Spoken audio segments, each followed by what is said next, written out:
Good morning, boys and girls. It's Ms. McCroskey, and I'm back down at the Washington's birthplace on the Potomac. One of our first videos together was done right about where I'm standing. I thought it would be a good time to talk about data collection. So today is September the 15th, and I'm in the same place, but we've got a lot of different things going on. First thing I want to point out is this. I'm going to turn this camera around for us, and okay, let's have a look. We're looking right up the Potomac. You can look over this way and probably just see those factories, the power plant over there as the bridge goes over the Potomac. But here's something I want to consider for our data collection. As we look this way, do you see the sun? Well, not much. Today is the first day that we on the East Coast have really seen the wildfires that are burning out in California and in the rest of the Pacific Northwest. The ash from those terrible and tremendous fires is making its way eastward, because that's the way the prevailing wind goes here in North America from west to east. And that ash is blotting out our sun today. Well, I don't think anybody would have thought to write that on their data table, like, is the sun evident? Because it's usually there all the time unless a cloud's in front of it.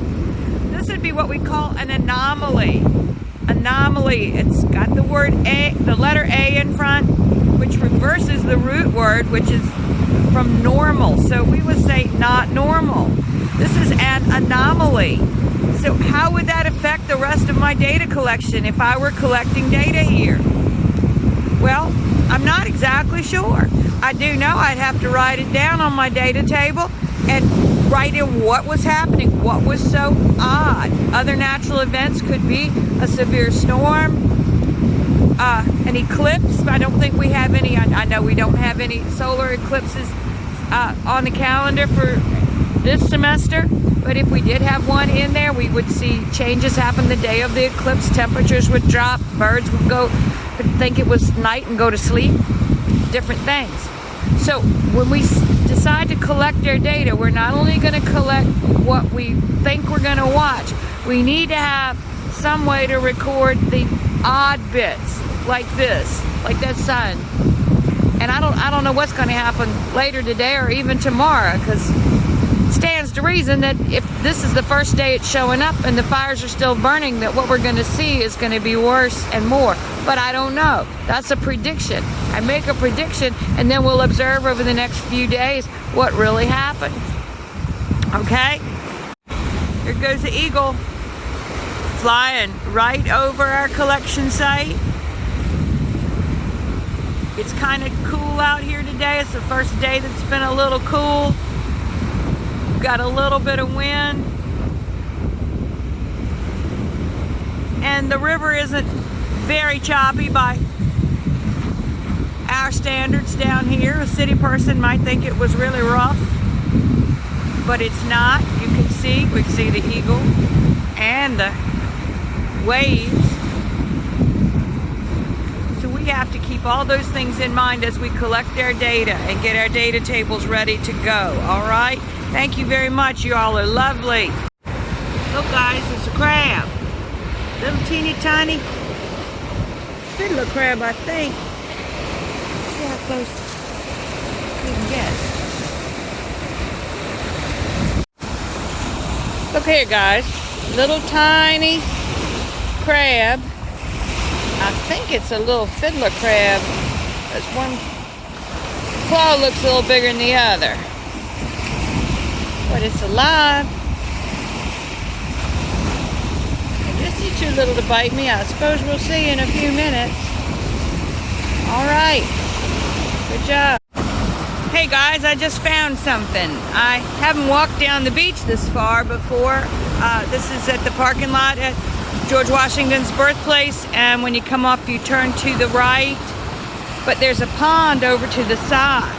And look here, this is where it kind of breaks through.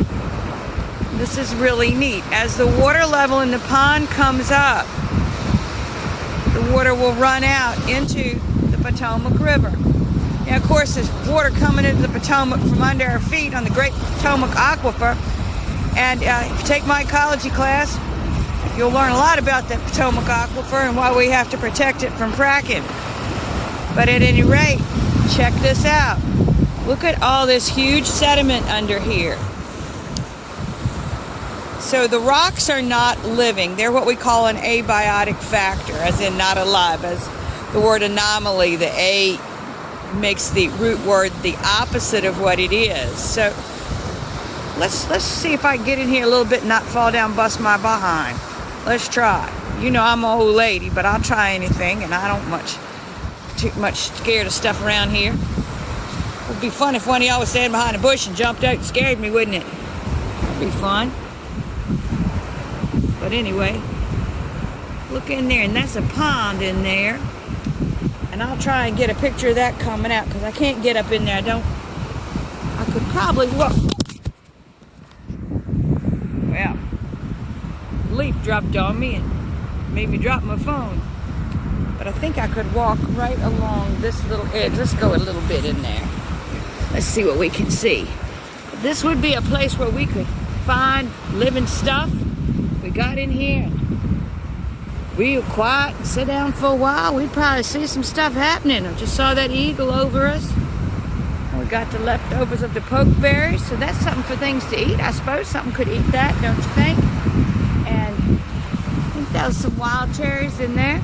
Something ate that at one time this year. And this water here is, we call it stagnant because it's not moving too much. But it is moving on out when it gets here as the elevation changes. And here in the coastal plain, changes of elevation of just a few inches make a big difference in what's happening. So here we go. And there's the power plant, so you know where you are. And here is the water running out, and you can see the black sand from the mica in the original granite, the little bits of quartz from the original granite. You guys are awesome.